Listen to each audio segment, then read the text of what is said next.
How's it going, everyone? It's Mike, this old hot rod, and it is, I always have to think because my days just kind of blend into one another. It's Thursday, following the maiden voyage on this past Sunday. So I got the T apart, the rear axle assembly's out of the car. Well, it's hanging. Pulled the tires off, dropped the shocks, dropped the axle, undid the spring and all that. The reason I'm doing that is because I mentioned in one of the couple of the last videos there was some interference with the rear axle assembly, the rear suspension. I built this thing up in my driveway, and I did have the axle assembly out because I had the frame flipped upside down and I had to weld it all and all that stuff. But when I originally threw the rear spring assembly together on the rear axle, I don't know what I was thinking, basically. So I'm going to put it as that. I don't know what I was thinking. I only used 4 leaf springs, thinking it would give me a better ride, which it probably would. However, it just didn't put the car up high enough. So, and then not to mention the way that the rear frame, the rear cross member was Z'd, or it was stepped, it's kind of causing me some issues. So there may come a time in the near future that I may end up having to cut just like 4 inches off the back of that frame and just recreate a step, because the frame is actually kind of long. Like where the frame rails come up, where the frame rails come, where they meet the cross member, it's kind of hitting the arms that I put there, my radius rods. And if it was stepped how a lot of people nowadays do it, it wouldn't be an issue. I would have probably 3 inches of clearance. However, now I have like 1 inch of clearance. So I'm trying to eliminate that issue. And what I'm going to do, I have a couple extra Model A rear axle springs. So I pulled one of them apart. And like I said, I only had 4 leaves, and then I had 1 leaf tucked up underneath, one of the smaller leaves tucked up underneath as a spacer. I'm now going to put 7 leaves total. I'm going to leave the main leaf in the... This is turning into a drinking game, isn't it? Every time I say leaf, you guys have to take a drink. I'm going to leave the main leaf on the axle assembly. The reason I'm going to do that is just a lot less work.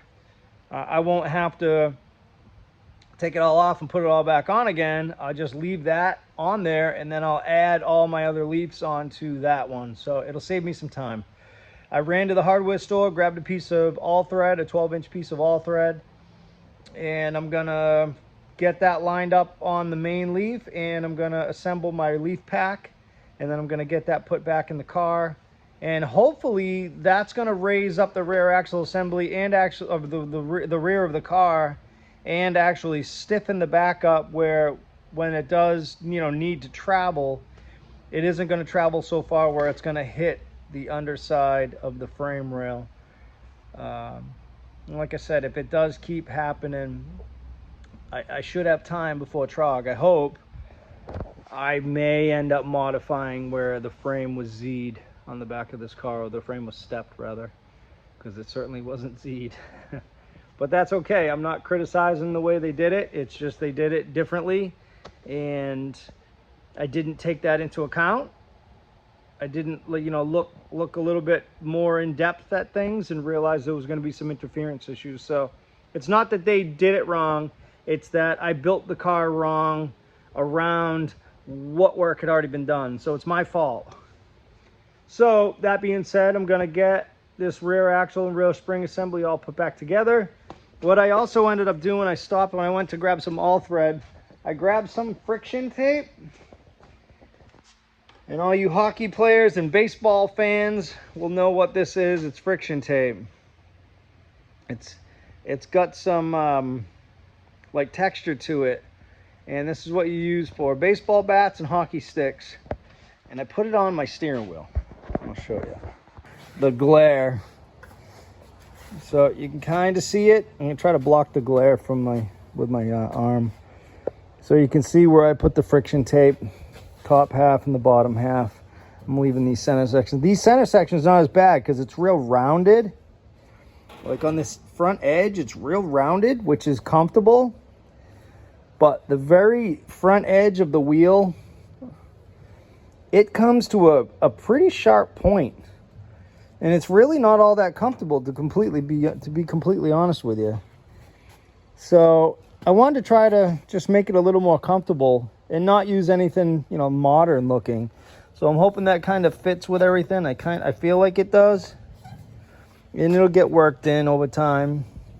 You know, it'll get matted down and whatnot. And I have a little extra in case I got to fix anything. But I think that'll be pretty good. And it's got an okay look to it. I like the old look of the steering wheel. It kind of matches everything else. So I don't want anything too new looking. So I just did that.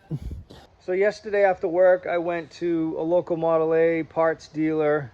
Also a Stromberg dealer, or representative, I guess you would say. I bought some jets and a set of power valves for my carburetors. If you listen to the video, if you listen closely to the video, you can hear the car kind of popping. And I'm new to flatheads, so I initially thought, and I said it in the video, that I thought the car was running a little fat because it was kind of popping and seemed like it was kind of stumbling on itself, especially right when you put your foot in it. It turns out it was lean, and the reason I know that, last night, like I said, I went and got some jets. I rejetted the carbs. I took it for a drive and then pulled the plugs out, and the plugs were dry. Drier than I thought they would be, whereas in my brain it was running rich. So I cleaned all the plugs, put them all back in, took it for another drive. I gapped them at the same time, 030 gap, and then took it for another good ride, came back, and I didn't have my foot in it. I wasn't running on the power valve, so I was only running off of the main jets.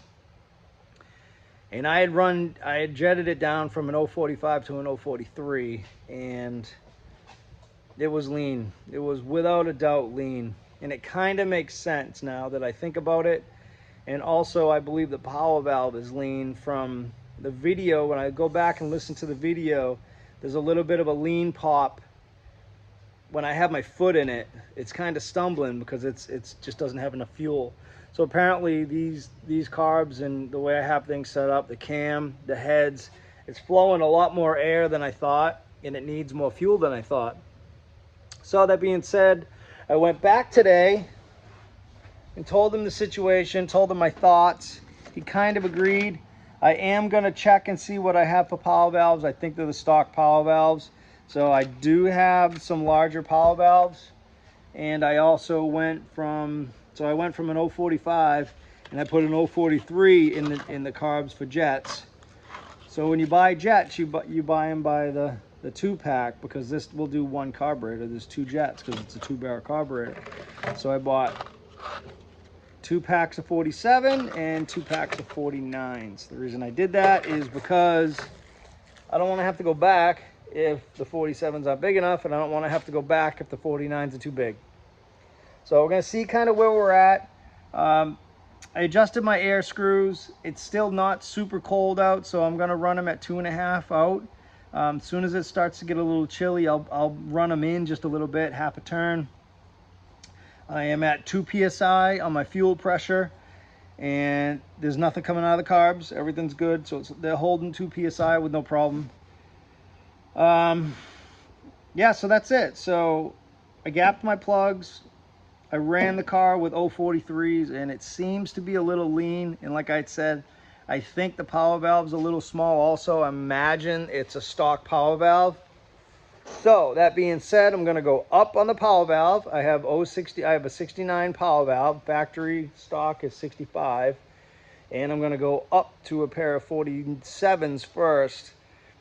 See where my 47s are at. Run it with that and the bigger power valve. See where I'm at. If the car gets better and it wakens up a little bit, and I can eliminate that little bit of a, I don't know, pop or blunder or whatever you want to call it. If I can eliminate it, I'll leave the 47s. If it's still there and I feel I can go up a little bigger, I'll go a little bigger. I'll go up to the 49s. And I do have an option of running a 48, but you don't typically notice a difference 47 to 48, 48 to 49. So I guess what they say is you go up 2 jet sizes each time you make a change. So that's why I got the 47 to 49. So now I have 41, 43, 45 stock. I have 47 and 49s. And then stock 65 power valve, but I purchased a 69. So I'm gonna keep it at that at this point. He thinks it's definitely gonna help. He questioned my logic yesterday with the car running rich. He said it shouldn't be, and he was right. I didn't question his knowledge. I told him the car was running rich. He assumed I had checked the plugs, and I hadn't. And it was just going by ear. I thought the car was running rich, but clearly that wasn't the case. It was running lean. So when I called him today and said, "Hey, John, my car's running lean, not rich," and he said, "Yeah, I wasn't sure what was going on there, but that makes a little more sense." So I hadn't thought of it. I thought it was just running lean, running rich rather. So I'm figuring things out. I like doing this, actually. I know a lot of guys, they get very nervous and they're not comfortable working on carburetors. I actually love working on carburetors. I love figuring things out. I like making things work to their peak performance. I'm not a speed junkie, let me put it that way. I'm not the guy that thinks like I have to go out and win. I'm not that guy. I could care less if I win a race. I could care less if I do the brackets at Trog. It's fine with me. I don't need to. But I want to make the car run right, and I want to know what the car is doing. I want to be able to pull the plug out and read the plug and say, all right, the car's doing this. Because in the future, when, you know, things start to change, the car changes, it gets old, it gets tired, maybe the carbs get out of adjustment, I'll know it either from the sound or the feeling of the car. And I'll basically kind of know what it's doing and why. And I like having that knowledge, and I was the same way with the bikes. I was big on top of like my jetting and like constantly messing with the air fuel mixtures and the air screws. And you know, you're adjusting the carburetor in the morning when it's cold all the way up to in the middle of the day or later in the day when it gets warm. You're constantly jetting and messing with settings and whatnot. And these cars aren't quite as picky, but you still got to adjust things, and I want to know that I know what I'm doing, and the only way to do it is by actually doing it. So, oh, sorry. So for right now, what I'm going to do is I'm going to get to work on this rear spring and get this spring assembly put back in the car so I can get the thing on all 4 tires again, get it back on the ground, and kind of see where it's sitting. When I relieved the body and the sub rails after the tie rods, the car dropped another 3/4 of an inch to an inch just on its own, because that's where it wanted to sit. And I thought, man, that's kind of low. And once I really did step back, it kind of is a little too low, not to mention it's hitting. So I'm going to be able to correct the stance issue now, bring it up a little bit in the back, and then at the same time, hopefully fix the suspension travel issue. So yeah, I'm gonna try to kill 2 birds with 1 stone. So let's get to work. It's the update from the update. It is Friday morning. I'm getting ready to take off to go to work, but I got Brian Cheney coming over, who's one of my good friends. He lives the next town over. He's a pinstriper. And he is the gentleman who, the kid, the guy, whatever, my buddy who did this. He also wrote my grandmother's name on the dash. He's going to be adding another piece of my, I don't know, I want to say family history or whatever, but my grandfather, I told you guys, was a tail gunner in the war, World War II. Sadly, they have both since passed. But when I moved into my grandparents' house, I was cleaning the basement because I had to fix some water issues because the basement would get water. And I went through everything in the basement, and I found these 2 old military rucksacks that were my grandfather's. And in one of the pockets inside the rucksack, I found a piece of artwork. And it was nose art. You can see it behind me. I don't know if it was ever on a plane. I don't know if this particular artwork was ever on a plane. I've done some research. I've never been able to find it, but the artist's name, he went by the name of Click, and I'll show it to you. It's really cool. So Brian's coming over to paint that on the sides of the cowl on the T, and I'm just really thrilled to have something that my grandfather had in his rucksack from the war. Clearly it was someone from his squadron in the Air Force, and just to have it on the T, it means a lot. I'm not much of a naked girl type of guy. I mean, I like them, don't get me wrong, but when you kind of see them on cars, sometimes it may give people the wrong impression. But this means a lot to me, and I had Brian copy it exactly what it was, and I'm going to have him put it on the car. So I'm really excited. Check it out. Now this is just a scanned copy of it. I went to Staples. You can see that it kind of cut it off on the S and the Y, but that's the artwork that's going to be on the side of the cowl. So it's sitting pretty. See a little bit of red lipstick, and there's some red shading or highlights around the word sitting pretty. So that's really going to be it. I think as far as like the red and the color go, I may have him do something with her shorts and color her hair.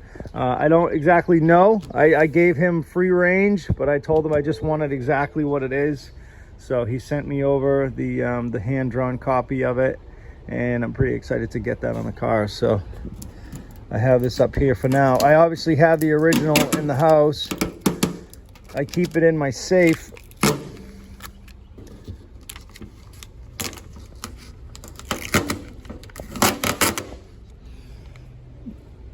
I actually had this on the car the other day when I took it from its maiden test drive, and I forgot about it.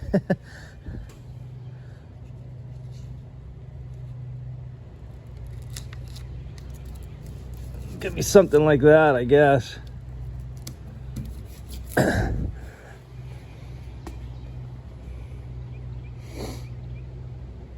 think that's gonna look pretty good. So I got to keep it up from the bottom because I got some issues here with the bottom of the cowl on this side, so I want to make sure it fits good on both sides.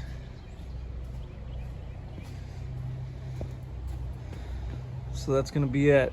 So I'm really excited. I haven't shown anybody that yet. It's kind of something I've kept to myself. Like I said, I have the original piece of artwork on the military canvas. It's quite a bit larger.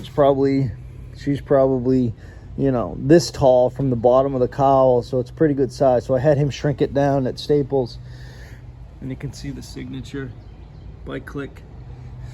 I asked my grandfather about this. I talked to my mom about it. She had never seen it. She didn't know that my grandmother would have ever seen it either if it was tucked away in a rucksack. So this may just have been something my grandfather kind of kept to himself. But he had told me that one of his squadron members or friends did the nose art on a lot of the planes in their squadron. He was one of the artists, and he hand drew this for him. So pretty amazing. So I'm really excited and really happy to have this on the car. So as I said, I'm taking off to work. I got some work done on the car last night or yesterday.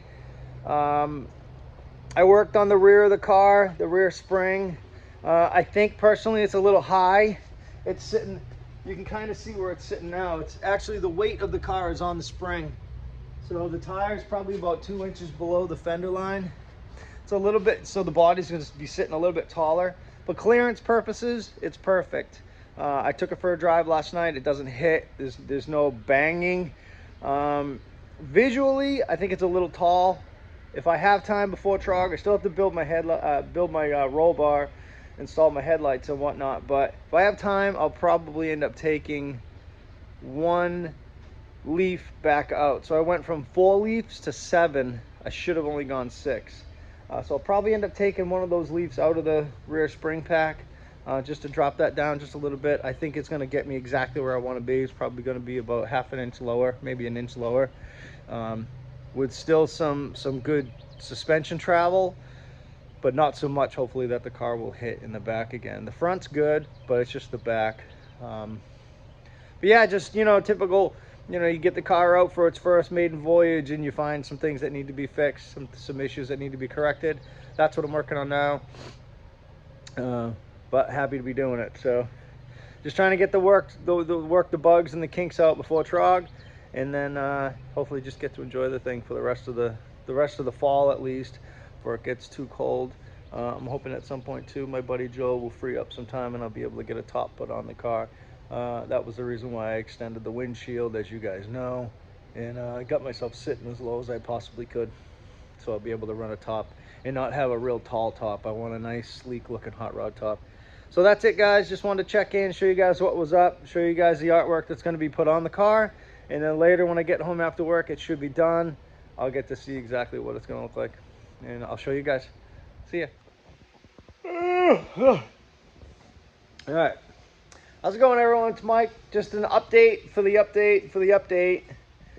It's kind of how we're going to do it right now while I'm still kind of busy with work and trying to get some things done on the Roadster with limited time.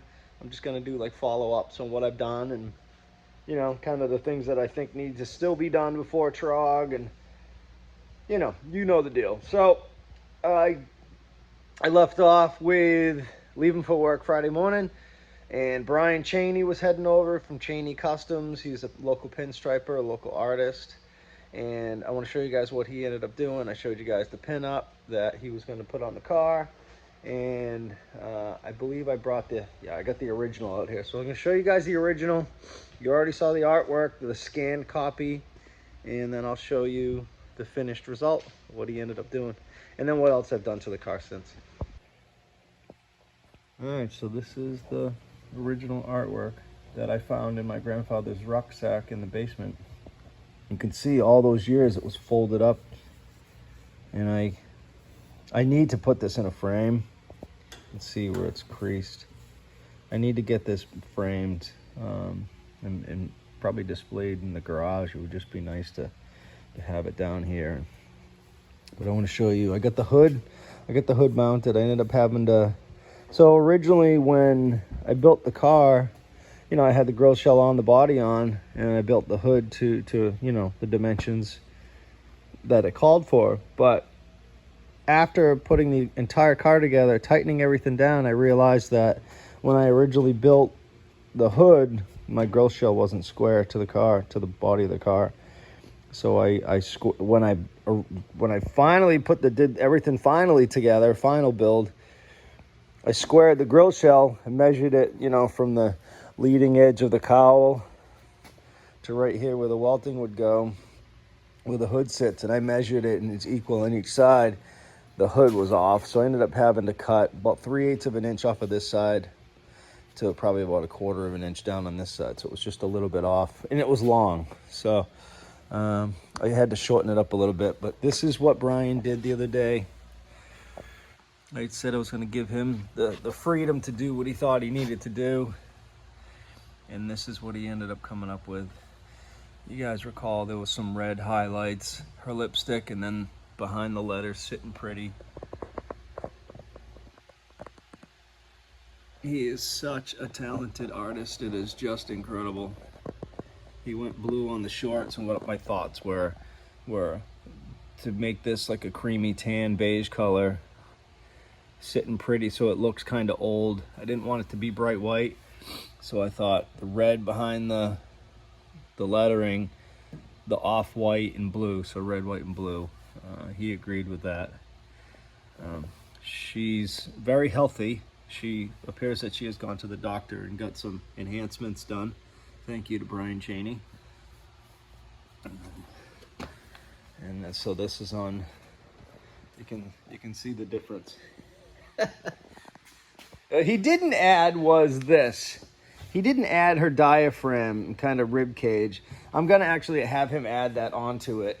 He said he didn't like it. He wasn't sure that he liked it, but as an artist, he had said he wasn't super fond of it, but I think I'm gonna have him put that on there. I think it needs to be there. But here it is on the passenger side of the cowl. Same thing, just looks awesome. And then also while he was waiting for those paints to dry, he asked if there was anything else I'd like to have him do. And I said I'd like to have made in the USA on the back of the car. And he signed it right here. You really can't see it, but I, for the life of me, don't know how these guys sign their name that small. You can't really read it, but so yeah, that's it. And then obviously he did my grandmother's name on the dash. What I've done to the car since then, Ellie and I took it for a ride the other day after I got the tire put back, the wheels and everything put back on the car. It does ride a little rough, but the stance is perfect. So I think I'm going to remove one leaf still. Hopefully it'll kind of stay up where it's at and then still give me a pretty good ride, but a little bit softer than what it currently is. The carburetors, I've done a lot of tweaking on the carbs. You can kind of see them tucked up under the hood there. So I've done a lot of work on the carburetors. I've spent probably like 5 or 6 hours working on the carbs. Rejet them, take the car for a ride, come back, pull them back apart, rejet them. So I found a few issues that I fixed and have since corrected a couple of the issues with the car as far as off idle and acceleration. And just doing a lot of research online, reading online, you know, just Googling, finding some forums. Obviously the ham is a huge wealth of knowledge on the ham, so I've been spending a lot of time doing research on the threads on the ham. And basically what I found was the car had a real stumble right as you put your foot on the pedal every time, no matter what. So it was, I knew it was a static problem, so that it was constant, it was always there. So I ended up pulling the covers off the tops of the carburetors. A lot of people that aren't familiar with Stromberg's, you can run these cars without the top of the carburetor on. You have to disconnect the power valve, but when you're starting a car and let it idle, you don't need the power valve. The power valve is for acceleration purposes when you really mash your foot on the pedal. And if you just start it and you're trying to tune your carbs, you can run your car without the covers on the, you can run them without the covers on the carburetors. So what I noticed when I pulled the covers off the carbs, the front carburetor, the fuel level was extremely low. So what that means is the float, so you have a float and then the needle. The needle sits in a seat, and that's what allows the fuel to come in. So when the fuel level gets low, the float drops down. The needle goes with the float, kind of, it moves out, and then the pressure of the fuel pump, the fuel pressure, will fill the bowl back up until the float comes back up, and then it shuts the lever, hits, and it pushes that needle and seats the needle. With that float being really low, it was shutting the fuel supply off really early. I only had about a half a bowl full of fuel, and what that caused is an air pocket inside the carburetor. That air pocket was my stumble down low every single time. And it was just the front carburetor. The back carburetor, the fuel level was fine. However, when I pulled the power valves out, I had a 63 power valve, which was lean power valve from factory. And then also when I pulled the original jets out that I replaced with the 43s, there were 42s in it. So I feel like maybe someone was running my back carburetor on a banger. And when I rebuilt it back in the day, I just took it apart and put everything back into it. I never replaced it back to stock. The front carburetor had stock settings, but again, like I had said, I had the issue with a bent float. I fixed the float issue, fixed the jetting issue on the back carb. I went up to 69 power valves and I went up to 47 main jets. And the car's running better. It still stumbles a tiny bit, but everything down low is cleaned up. So now it's just under acceleration. So it's either my main jet isn't big enough or the power valve still isn't big enough. I have 47s in the car. I'm going to switch up to 49s today. Take it for another ride, see how that goes. I can't imagine I'm going to need anything more than a 49. So if it's not the 49 main jet, it means it's probably the power valve. So I'll end up going back to John Freeman's and picking up the next size higher power valve, which will be a 71. So that's it. Wanted to do a quick update, let you guys know what I was working on, and that's basically it. It's all I've been doing is jetting and carbs and working on the carbs. I got the hood fitted and got the rear suspension figured out. So up and up. See you guys soon. I'm tired and I have itchy eyes. Does that mean anything? Does that mean I'm gonna come into money? I hope so. All right, everyone, you know what channel you're watching and you know who... Oh, I'm in there cutting and grinding. I got a jug of gas in the garage. That's not very smart. The reason I have a jug of gas in the garage, well, I really wasn't cutting and grinding over here, I guess. Working on the T, and what I'm doing is this. I got my roll bar mounted. What I ended up doing was, I actually have one that I screwed up, and I'll show you. Do I have it over here still? I mean, yeah. Made these plates, kind of screwed this one up. I did it backwards.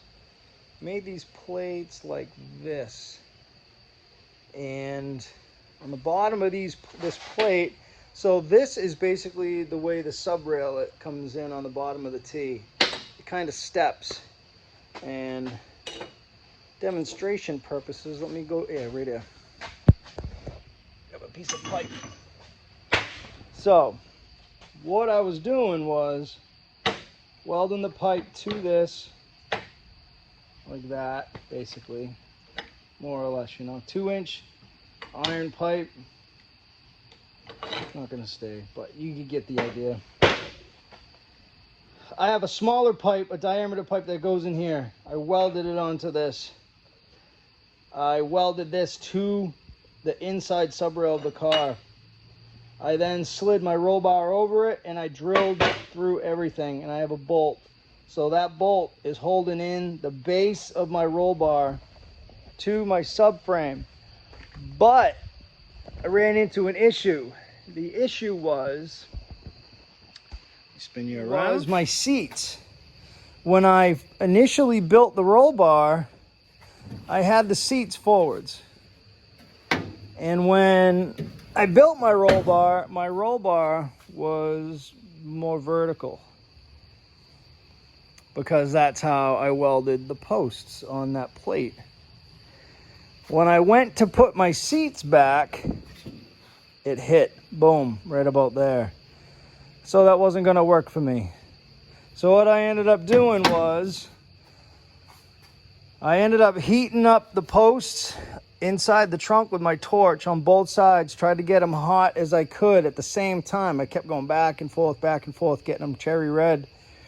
And then I came out here and I just pushed back on my roll bar. And then what I ended up doing was I welded on these plates. And I have there's a piece of angle iron that goes behind this, the back of the cab, the cabin of the car. It's like 1/8 inch angle. I drilled this bottom bolt through the angle, same thing on that side, and then the top bolt just through the sheet metal, but I got big plate washers behind it. So I have the attachment point in the back of the car in the trunk area, and then I have these, but these, I mean, yes, they're an attachment point, but to be completely honest, they're just there to hold the roll bar back. I couldn't quite get it far enough back without adding these tabs, or these mounting tabs, in order to get my seats to go back. And look at it's just, there's like 1/8 of an inch clearance on both seats. But I'm really happy with the way it came out. Kind of nervous about this bar being a little too close to our heads. But the reason I did this is because I don't want to have my harness on the top bar. I don't want that to, it'll look like crap. So I want to put the harnesses, or the harness, my harness, on this piece of this bar, so it's not as high, and it's kind of right at my shoulders. That was my thought behind it. And I've sat in the car and it's fine. My shoulders are like here, and it kind of just comes behind goes right behind my neck, this piece of pipe. And I smashed it on the ground a couple times. You probably can't tell. You can kind of see a little bit of a bend to it. If I had the tooling, I would have bent it.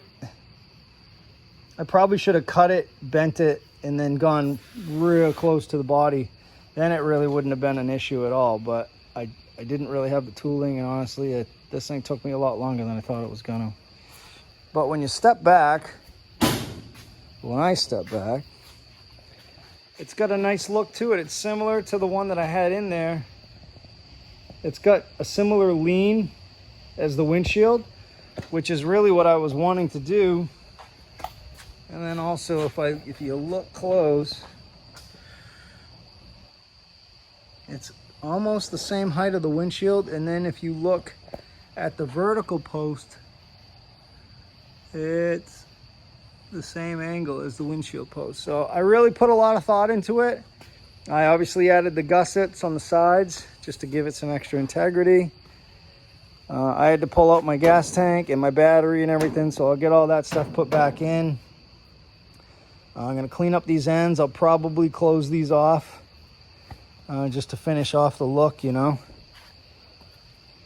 But that's it. Besides mounting my harness, which is just simply a couple bolts. I got a bunch of harnesses, so probably going to use one of these.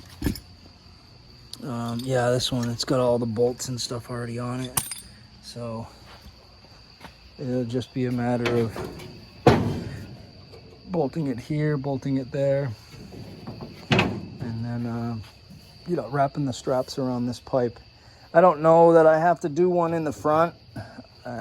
I guess I'll do it just for the sake of doing it so I don't have any issues, but that's it. Besides that, like I said, put my gas tank back in, hook my battery back up.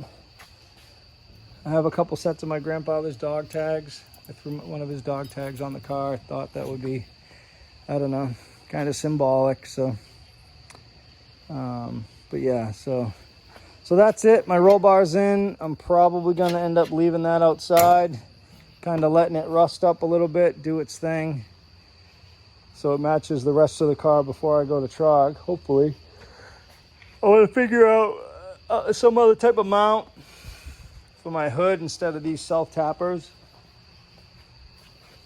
I mean, they'll certainly do the job, but, you know, it's not quite the look I want. So maybe just put some flathead screws in there or something, and machine bolts or something. So that's it. That's my roll bar. Hope you guys dig it. East Coast Hotrod, so it should have a square roll bar as far as I'm concerned. So that's it, guys. That's the T. It's Sunday night. It's the end of my weekend of working on the T and my weekend update. A few days of updates that you guys just watched in this video.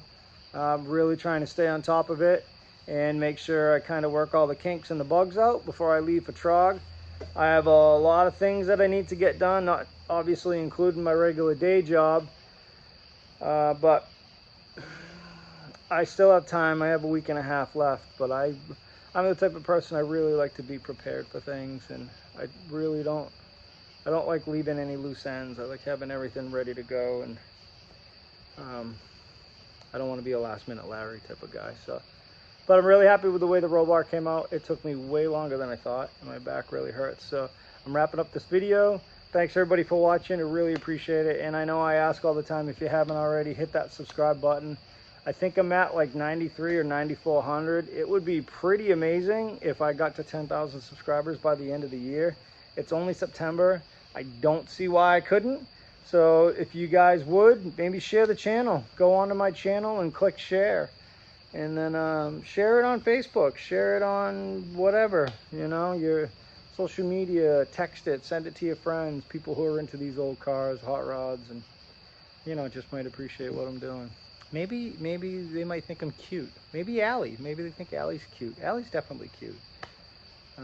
You know, maybe it's my personality. I don't know, whatever it is, share the channel. Let's get this channel up to 10,000 subscribers. Oh, Allie's calling me.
I drove to Rods.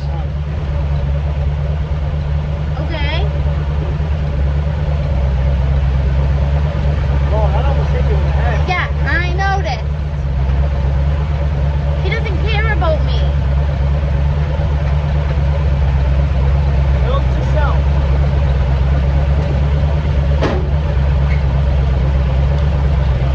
Don't hit Allie in the head with the trunk lid. You have to figure out something, how to get in this thing easier. That's it. It's more awkward than the other car. Well, it's a T, they're tiny. There was really small people back then. Yeah, 1927. people were small back then. Yeah, well, your door's not closed. It is now, babe. Good.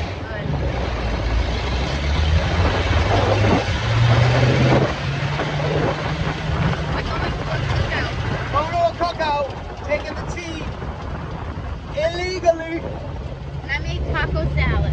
And Allie made taco salad.